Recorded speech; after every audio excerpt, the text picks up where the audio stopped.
ഇനി സാധാരണയായിട്ട് എല്ലാവർക്കും കാണുന്ന ഒരു അസുഖമാണ് ഡി വി ടി. അതായത് ഡി വി ടി എന്ന് പറഞ്ഞാൽ ഡീപ്പ് വെയിൻ ത്രോംബോസിസ്. അതായത് ഡീപ്പ് വെയിൻ ത്രോംബോസിസ് എന്ന് പറഞ്ഞു കഴിഞ്ഞാൽ മെയിനായിട്ട് നമ്മുടെ ബോഡിയിൽ വീനസ് റിട്ടേൺ ഉണ്ട്. അതായത് ആർട്ടറിയിലൂടെ ബ്ലഡ് ബോഡി മുഴുവൻ സർക്കുലേറ്റ് ചെയ്തിട്ട് വെയിനിലൂടെ ഹാർട്ടിലേക്ക് തന്നെ തിരിച്ചു വരുന്ന വീനസ് റിട്ടേൺ എന്ന് പറയും. അപ്പോൾ വീനസ് റിട്ടേണിൻ്റെ ഒരു പ്രത്യേകത എന്ന് പറഞ്ഞാൽ നല്ലൊരു പ്രഷർ ഹാർട്ടിൽ നിന്ന് കിട്ടുന്നത് കുറവാണ്. കാരണം വീനസ് പ്രഷർ എന്നും ആർട്ടറി പ്രഷറിനേക്കാൾ കുറവാണ്. ഒപ്പം ഇത് വലിയൊരു ഗ്രാവിറ്റി, അതായത് നമ്മൾ നിവർന്നു നിൽക്കുന്ന ഒരു പേഴ്സന്റെ മൊത്തം ഗ്രാവിറ്റിനെയും ഓവർകം ചെയ്ത് വേണം ഇത് ഹാർട്ടിലെത്താൻ. അപ്പം ഇതിന് രണ്ട് വീക്കാണ്, ഒപ്പം ഗ്രാവിറ്റിയുടെ പുള്ളിനെയും അതിജീവിക്കേണ്ടതായിട്ടുണ്ട്. അപ്പം ത്രോംബസ് ഫോർമേഷൻ ഇതിനുണ്ടാകാനുള്ള സാധ്യത എപ്പോഴും കൂടുതലായിരിക്കും. അപ്പം എന്താണ് ഡി വി ടി എന്ന് ചോദിച്ചാൽ ഡീപ്പ് വെയിൻ ത്രോംബോസിസ് ആണ്. ഡീപ്പ് വെയിൻ അതായത് മെയിനായിട്ട് കാലിലെയും പെൽവിക്സിലെയൊക്കെ മസിൽസിന് വെയിനുകൾക്ക് വീക്ക്നെസ് ഉണ്ടാവും. വീക്ക്നെസ് ഉണ്ടായി അത് ഇൻഫെക്ഷനായി ഇൻഫ്ലമേഷനായി അതിൻ്റെ എലാസ്റ്റിസിറ്റി എല്ലാം നഷ്ടപ്പെട്ട് ബുദ്ധിമുട്ടായി മാറുന്ന അസോസിയേറ്റഡ് കോംപ്ലിക്കേഷൻ ഉണ്ടാകുന്ന സംഭവമാണ് ഡി വി ടി എന്ന് പറയുന്നത്. അപ്പം ഡി വി ടി ഉണ്ടാവുമ്പോൾ മെയിനായിട്ട് 3 കാരണങ്ങളുണ്ട്. ഒന്നാമത്തെ കാരണം സ്റ്റീനോസിസ് ആണ്, വീനസ് സ്റ്റീനോസിസ്. വീനസ് സ്റ്റീനോസിസ് എന്ന് പറഞ്ഞു കഴിഞ്ഞാൽ എന്താ സംഭവം? അതായത് വെയിനിലേക്ക് വെയിനിന്റെ എലാസ്റ്റിസിറ്റി പതിയെ നഷ്ടപ്പെട്ടു പോകുന്ന അവസ്ഥയാണ്. അപ്പം എലാസ്റ്റിസിറ്റി നഷ്ടപ്പെട്ടു പോകാനായിട്ട് 2-3 കാരണങ്ങളുണ്ട്. ഒന്നാമത് പേഷ്യന്റ് പ്രൊലോങ് സ്റ്റാൻഡിങ് ആണ്. അതായത് ഒരുപാട് നേരം നിൽക്കുന്നു, അല്ലെങ്കിൽ ഒരുപാട് നേരം ഇരിക്കുന്നു. അപ്പം നിൽക്കുകയും ഇരിക്കുകയും ഒക്കെ ഒരുപാട് നേരം ചെയ്യുമ്പോൾ അതുകൊണ്ട് ബെഡ് റിഡൻ, ബെഡിൽ അനക്കില്ലാതെ അങ്ങനെ കിടക്കുന്ന ഒരു ആളെ സംബന്ധിച്ച് എപ്പോഴും ഒരുപാട് പല ഭാഗങ്ങളും ചലനമറ്റ് കിടക്കുമായിരിക്കും. അപ്പം അങ്ങനെയാകുമ്പോൾ മസിൽസിന് ഒന്നാമത് ആവശ്യത്തിന് എക്സസൈസ് കിട്ടുന്നില്ല, അതുകൊണ്ട് അതിനകത്ത് വെയിനുകൾക്ക് എക്സസൈസ് കിട്ടുന്നില്ല. അപ്പം ബ്ലഡിനെ മുകളിലേക്ക് തള്ളാനായിട്ട് ബുദ്ധിമുട്ട് വരും. അതാണ് ഒന്നാമത്തെ കാരണം. രണ്ടാമതെന്ന് പറഞ്ഞാൽ നമ്മുടെ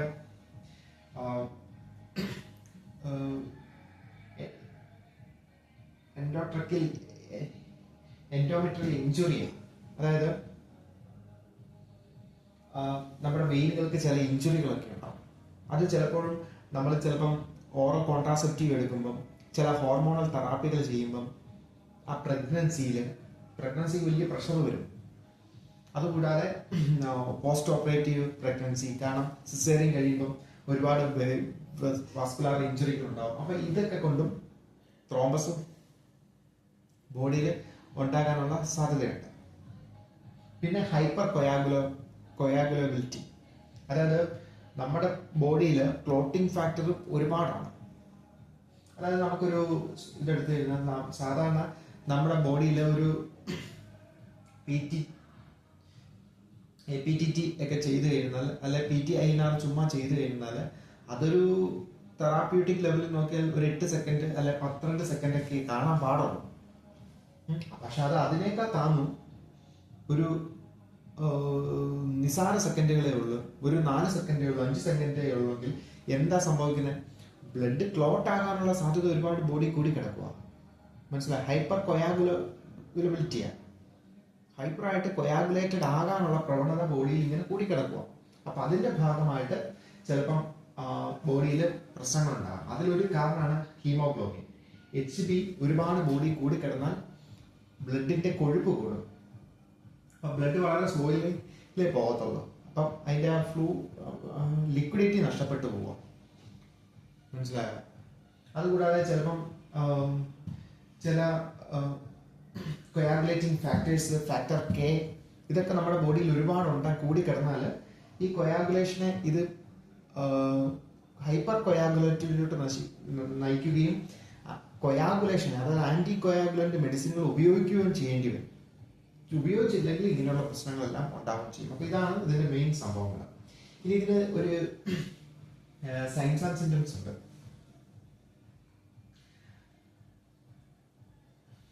ഇത് ഈ 3 സംഭവങ്ങൾക്കും കൂടി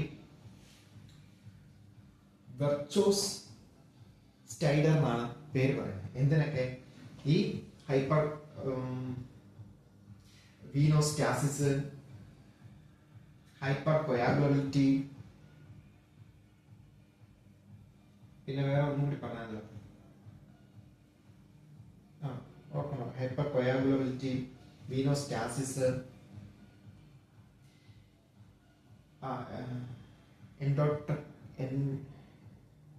എൻട്രോവാസ്കുലർ ഇഞ്ചുറി. ഇത് മൂന്നും കൂടി ഉണ്ടാവുകയാണെങ്കിൽ നമ്മൾ അതിന് പറയുന്ന വെർച്വോ സൈൻസ് എന്നാണ് പറയുന്നത്. ഇനി അടുത്ത സംഭവമാണ് ഇതിന്റെ ക്ലിനിക്കൽ മാനിഫെസ്റ്റേഷൻ. എന്തെല്ലാം കാര്യങ്ങൾ കണ്ടാലും നമ്മൾ ഇത് മനസ്സിലാക്കുന്നത്, കാരണം വെയിനുകൾക്ക് പ്രശ്നമുണ്ടെന്ന്. ഒന്നാമത്തെ അതിന് ഹൊമാൻ സൈൻ എന്നാണ് പറയുന്നത്. ഹൊമാൻ സൈൻ എന്ന് പറഞ്ഞാൽ നമ്മൾ കാലിങ്ങനെ നീട്ടി സ്ട്രൈറ്റ് ആയിട്ട് നീട്ടി പിടിച്ചിട്ട് ഇത് ഈ ഇവിടെ നമ്മൾ ഫ്ലെക്സ് ചെയ്യുമ്പോൾ ഈ കാഫ് മസിൽസിന് പെയിൻ ഉണ്ടാകുന്നുണ്ടെങ്കിൽ അതിന് ഹൊമാൻ സൈൻ എന്നാണ് പറയുന്നത്. അത് ഒരു ലക്ഷണം, ടിപ്പിക്കൽ ഫീച്ചറാണ്. അതാണ് മെയിൻ സംഭവം. പിന്നെ സാധാരണ കാണാറുള്ള പോലെ, കാരണം കാലെല്ലാം വീർത്തു വരും, കാരണം വെയിനുകളെല്ലാം ഡിസ്റ്റൻഡ് ആവും, അപ്പം എഡിമ ഉണ്ടാവും. എഡിമ ഇൻഫെക്ഷന്റെ ലക്ഷണങ്ങൾ കാണിക്കും. അതായത് റെഡ്നെസ്, സ്വെല്ലിങ്, ടെൻഡർനെസ്, തൊട്ടാ ഭയങ്കര പെയിന്, റോസ് കളറ്, അങ്ങനെ വികൃതമായിട്ട് എഡിമാറ്റസ് ആയിട്ട് കാലിരിക്കും. അതാണ് ഒരു ലക്ഷണം. പിന്നെ ഇതിന്റെ ഡയഗ്നോസിസ് ഉണ്ട്. ഡയഗ്നോസിസ് എന്ന് പറഞ്ഞാൽ 2-3 ഡയഗ്നോസിസുകളേ ഉള്ളൂ. ഒന്നാമത്തെ സംഭവം നമ്മൾ ഫിസിക്കൽ ഫീച്ചേഴ്സ് ആണ് ആദ്യമേ തന്നെ മനസ്സിലാക്കുന്നത്. രണ്ടാമത്തെ സംഭവം ഡോപ്ലർ സ്റ്റഡിയാണ്. അൾട്രാസൗണ്ട് ഡോപ്ലർ സ്റ്റഡിയിലാണ് ഇത് കണ്ടുപിടിക്കുക. പിന്നെ ഡി ഡൈമർ എന്ന് പറഞ്ഞൊരു ടെസ്റ്റ് ഉണ്ട്. അതായത് ഈ ക്ലോട്ടൊക്കെ ബോഡി കൂടി ഒഴുകി നടപ്പുണ്ടെങ്കിൽ ഈ ക്ലോട്ടിൽ നിന്ന് ഒരു പ്രോട്ടീൻ പുറത്തേക്ക് വരാറുണ്ട്. അതിന് ബ്ലഡിൽ പ്രസന്റ് ആണെങ്കിൽ അത് പ്രസന്റ് ആണോ, അതായത് മൂവിങ് ക്ലോട്ട് ഉണ്ടോ എന്ന് അറിയാനാണ് ഡി ഡൈമർ എന്ന് പറഞ്ഞ സംഭവം ചെക്ക് ചെയ്യുന്നത്. അതൊരു പ്രോട്ടീനാണ്, മൂവിങ് ക്ലോട്ടിൽ ഉണ്ടാകാൻ സാധ്യതയുള്ളൊരു പ്രോട്ടീനാണ്. അതൊക്കെയാണ് ഇതിന്റെ ഇൻവെസ്റ്റിഗേഷൻ. ഇനി ഇതിന്റെ മാനേജ്മെന്റ് ആണ് പ്രധാനപ്പെട്ട. അതായത് പേഷ്യന്റ് ഹോസ്പിറ്റലിലേക്ക് അഡ്മിറ്റഡ് ആയി. പേഷ്യന്റ് അഡ്മിറ്റഡ് ആയി കഴിഞ്ഞാൽ നമ്മൾ പേഷ്യന്റിന് ആദ്യം കൊടുക്കാൻ പോകുന്ന മെഡിസിൻ എന്ന് പറയുന്നത് എക്കോസ്പ്രിൻ അല്ലെങ്കിൽ ആസ്പിരിനാണ് കൊടുക്കുന്നത്. ആസ്പിരിൻ നമ്മൾ കൊടുക്കും. എമർജൻസി വരുന്ന പേഷ്യന്റ് ആദ്യം കൊടുക്കുന്ന ട്രീറ്റ്മെന്റ് ആണ് ആസ്പിരിൻ. എന്നിട്ട് പേഷ്യന്റിന് നമ്മൾ ഹെപ്പാരിൻ ഇൻഫ്യൂഷൻ സ്റ്റാർട്ട് ചെയ്യും. ഫ്രാക്ഷനേറ്റഡ് ഹെപ്പാരിൻ ആണ് നമ്മൾ കൊടുക്കുന്നത്. അൺഫ്രാക്ഷനേറ്റഡ് ആണ് കൊടുക്കുന്നത്. ഫ്രാക്ചറേറ്റഡ് എന്ന് പറയുന്നത് സബ്ക്യൂട്ടേനിയസ് ആണ്. അൺഫ്രാക്ഷനേറ്റഡ് ആണ് നമ്മൾ IV ഇഞ്ചക്ഷൻ ആയിട്ട് റെക്കമെൻഡ് ചെയ്യുന്നത്. അപ്പം നമ്മൾ ഹെപ്പാരിൻ കൊടുത്തോണ്ടിരിക്കുമ്പോൾ നമ്മൾ ചെക്ക് ചെയ്യേണ്ടത് APT,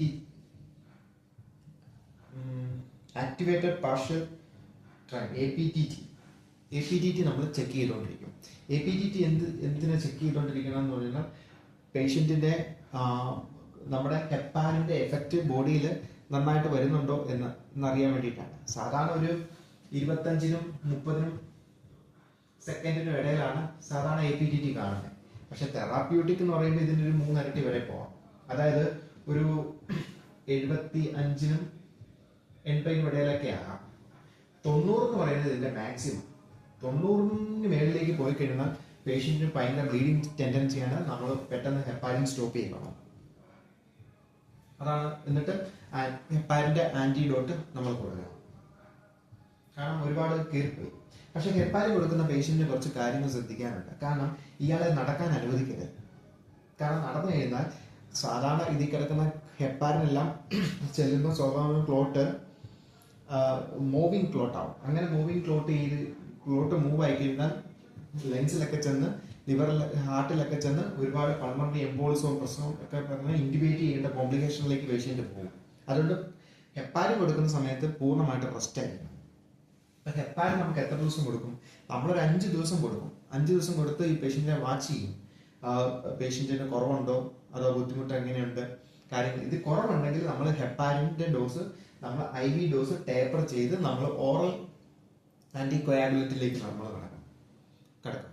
മനസ്സിലായോ? ആന്റികൊയാഗുലന്റ് മെഡിസിൻ നമ്മൾ കൂടുതൽ വാഫ്രിൻ ആണ് നമ്മൾ മെയിൻ ആയിട്ട് ആന്റികൊയാഗുലന്റിൽ കൊടുക്കുന്ന മെഡിസിൻ. അപ്പോൾ വാഫ്രിൻ കൊടുക്കുമ്പോൾ നമ്മൾ ചെക്ക് ചെയ്യുന്നത് സംഭവമാണ് PTINR. മനസ്സിലായോ? PTINR എന്ന് പറയുന്നത് പാർഷ്യൽ ത്രോംബിൻ ടൈം ആണ്. അപ്പൊ PT എന്ന് പറയുന്നത് എന്തോരം കാണും? ഒരു 8 സെക്കൻഡ് തൊട്ട് 12 സെക്കൻഡ് വരെയാണ് PTയുടെ ഒരു ടൈം നമ്മുടെ ശരീരത്തിൽ അത്രയും കാണത്തുള്ളൂ. ഇനി അതിന്റെ INR റേഷ്യോ എന്ന് പറയുമ്പം ഇതിന്റെ, അതായത് നമുക്കിപ്പം പേഷ്യന്റിന്റെ PT എത്രയാണോ, ഇപ്പം 30 വെച്ചു, 30ന്റെ നമ്മൾ നോർമൽ ലെവലായ 12 കൊണ്ട് വെട്ടുമ്പം നമുക്ക് 1.5 എന്നൊരു കാൽക്കുലേഷൻ ആണ്. ഇതാണ് INR. INR എന്ന് പറഞ്ഞാൽ 1.5 ആണ്. അപ്പം 1 തൊട്ട്, അതായത് 1.5 ഇരട്ടി ശക്തിയിലാണ് പേഷ്യന്റിന്റെ PT INR എന്ന് പറയുന്നത്. ഈ സാധാരണ നോർമലിനേക്കാളും 1.5 ഇരട്ടി ശക്തിയുണ്ട്. ഇനി ഇതിപ്പോ 2 ആണെങ്കിലും 2 ഇരട്ടി ശക്തിയുണ്ട്. അങ്ങനെ എന്തോരം വരാം? 3 ഇരട്ടി വരെ വരാം. 3 ഇരട്ടിക്ക് മേളിലേക്ക് പോയി കഴിഞ്ഞാൽ ഹൈ റിസ്കിലാണ്, ബ്ലീഡിങ് ടെൻഡൻസി ഉണ്ടാവും. അപ്പം നമ്മൾ വാഫറിൻ കൊടുക്കുമ്പോഴാണ് PT INR ചെക്ക് ചെയ്യുന്നത്.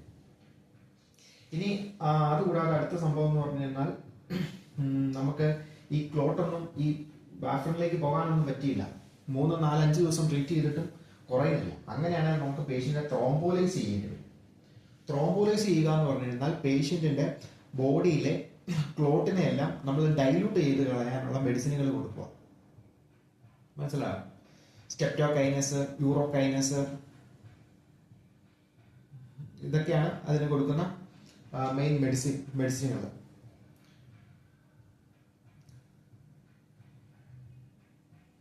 മനസ്സിലായോ?